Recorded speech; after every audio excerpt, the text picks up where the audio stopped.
I want to stress here, I am not a legal expert. And yet, somehow I have ended up discussing two legal stories in one day. I guess sometimes it's just how the cookie crumbles. No, I still haven't run.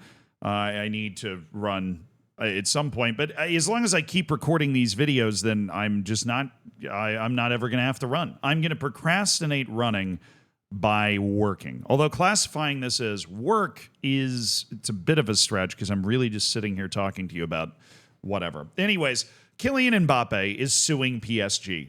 Apparently, the summer, everybody goes on vacation. They've got time to reevaluate their life for like 2 weeks before the preseason tour begins, unless, of course, you are at the Gold Cup, Club World Cup, or one of the youth international tournaments that's going on, in which case you don't have any of that free time, and then you're back at it. But if you do get that free time, maybe you have the opportunity to reevaluate all of your priorities and, I don't know, sue your former club. Because Kylian Mbappé wants to sue PSG. And I'm not quite sure how I feel about it, if this is like an official precedent that I want to have set. But you'll be able to decide for yourself, right? That's how these things work. You've got your own brain, at least most of you do.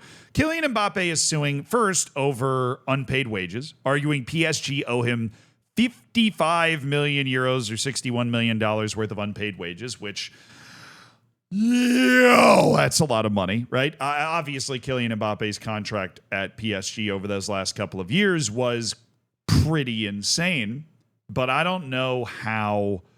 This always blows my mind. Like, how can you agree to a contract and then you end up in this situation? Now, what might be happening is some dispute over whether certain terms were met, right? The contract might pay out if you're still on the team at this point, but they'd argue that you'd already had preliminary talks with Real Madrid, so you're not still on the team at that point or something, or you score this many goals or make it to this round in the competition, but maybe you had a clause where you had to play a certain number of matches to get there.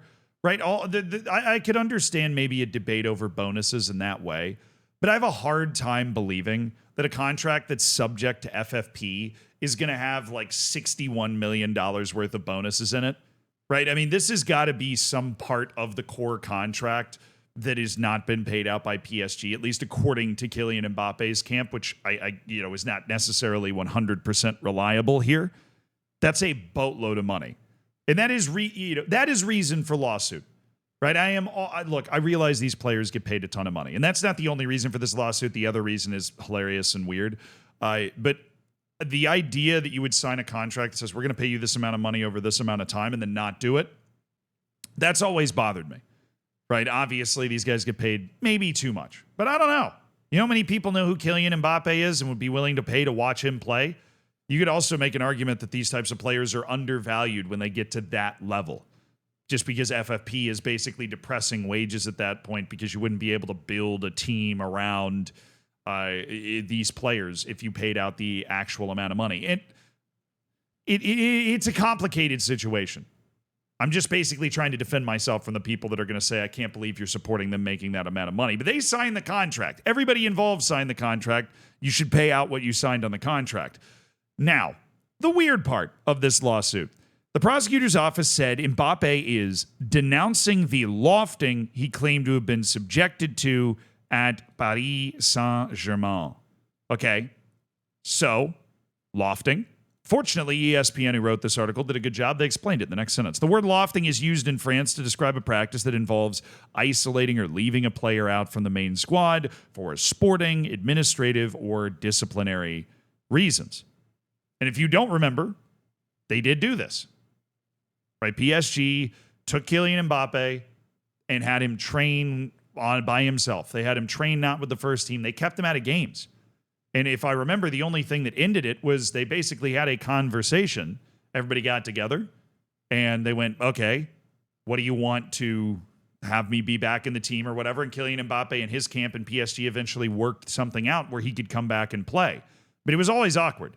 That old 2023-2024 season with Kylian Mbappé was always awkward. He got booed in his last game, right? And it started with this particularly awkward incident where he just wasn't playing at all. And this lawsuit, obviously on one branch of it, you're trying to recoup these $61 million. On the other branch, you're trying to basically get emotional damages, like financial payment for the emotional damage caused by that lofting. Okay, that's what they're seeking in this particular situation. I don't know if that's a good precedent to set, okay? It's an accusation of moral harassment or morale harassment in the legal filing. And Kylian Mbappe's team had warned that this was coming. They said, apparently, in April, that they would take action against PSG for harassment because of the way that he was treated. So they're going after... Here's the thing. If I was Kylian Mbappe, I wouldn't do this. I wouldn't do this for a million reasons, because you already left PSG on weird terms. You are the face of the French national team, a French national team that is at like a high water mark, consecutive World Cup finals, winning one of them, right? A French national team of which you could become an all-time legend. Screw what happens at the club level where he seems allergic to actually winning the Champions League or even being able to win a top 4 league like La Liga. Didn't win it this year, even though he's playing at a very high level. Anybody that says he's not didn't watch enough Real Madrid games. Guy scored over 30 goals this year, right? Why are you going to go try to piss off Paris? Right? I mean, I know PSG fans are crazy, and you shouldn't let the insanity of the fans dictate what you're going to do. They already kind of booed you on the way out. Now you sue the club. Look, if you're just suing for the wages, that's fine. But now you're suing the club to be like, you were mean to me. That's tough. Right? You know, if you want to deal with bullies, you go take them for the money. Right? But dealing with the bullies and trying to sue for emotional damage just doesn't sit right with me. I mean, I'm sure PSG was bullying, but you know how many players have gone through this? And it's not right. Right? It's obviously, you say it's not right to have these players that get iced out of the team. I remember even like, whatever his name was, Braithwaite at Barcelona. At Barcelona was wicked at this, icing guys out of the team until they would agree to whatever adjusted contract terms they wanted them to agree to so that they could fit their financial stuff under whatever financial umbrella they were trying to create. Right? The Barcelona were the kings of this. They were also not the only, you know, almost every major club is engaged in this sort of nonsense at some point.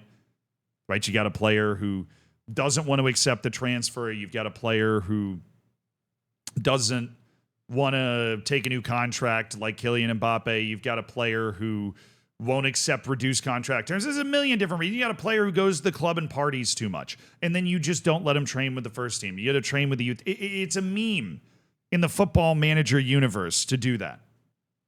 And I don't know, aside from the fact that if I was Kylian Mbappe, I wouldn't do this because I'd be trying to repair my relationship with the French people, not harm it further. Just from a marketing perspective, more so than anything else. And probably you want the people from your homeland, or at least in the capital of your homeland, to, you know, be on your side here. The actual, who holds the moral responsibility for this?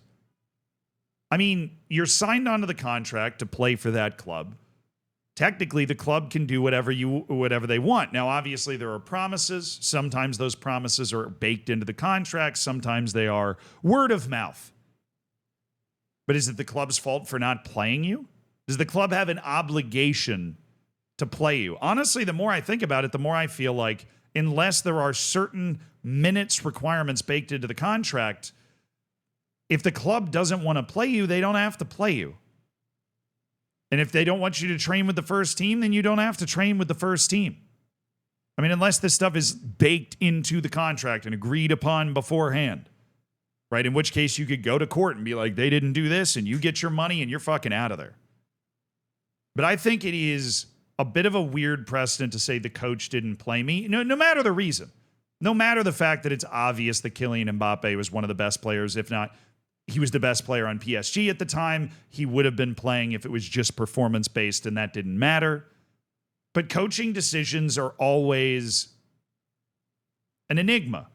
They're always a bit of a black box. They're always subjective, right? A coach is going to make a decision because he woke up on the wrong side of the bed and decided that his tactic was wrong and he wanted to do something else. Now, if you can find emails proving that this was like some malicious intent to punish you, maybe that could change it in my mind. But I feel like it is a dangerous road. I do. I feel like it is a dangerous road for players to be able to sue clubs for emotional damages, as long as they're paying you, as long as they're providing you everything that was agreed, being able to sue the club for emotional damages feels like a bridge too far. All that being said, I'm not surprised Mbappe's doing this. His camp has always been, I don't want to say malicious, but hardcore, right? His mom's his agent. They go really hard, right? They negotiate hard. They squeeze every dime that they can. They force moves, right? This is a camp and an agent setup that really squeezes everybody around him. And so, no, I'm not surprised that they've decided to tack on emotional damages on top of unpaid wages here. And you shouldn't be surprised either. But also don't be surprised if Kylian Mbappe is not remembered incredibly fondly by every French person. Especially if he never wins another World Cup and just goes on and scores a bunch of goals, but never brings home another trophy. The most recent memory in these guys' minds, right? The fans of Les Bleus is going to be the guy that took them for every dollar they were worth at PSG, left anyways for free, kind of screwed the club over in that way, and then came back and sued them for the emotional damage of the process. And that's not a good look.